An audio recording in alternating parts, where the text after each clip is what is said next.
बिस्मिल्लाहिर्रहमानिर्रहीम। सारे किसान वीरां नूं मेरे यूट्यूब चैनल एग्रीकल्चर डिमांड दे विच मैं खुश आमदीद कहना वा। अज यार लेट काश्त की है जी असी काटन दी।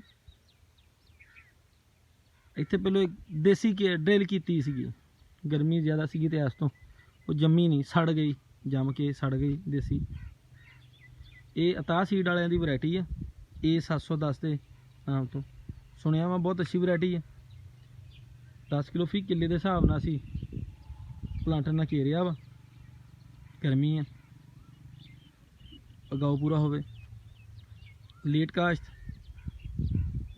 पिछले टाइम दे पिछले सालों के बेहतर रही है, नहीं भी बेहतर रही। हुण देखते हैं जी, काटन लवर आ, कपा ना प्यार करने वाले हैं तो अल्लाह मियां खैर कर। दुआ करियो, मेरे चैनल को सबसक्राइब करो, शेयर करो तो कमेंट करो। आने वाली और इन्फॉर्मेटिव वीडियो वास्ते। अस्सलाम वालेकुम।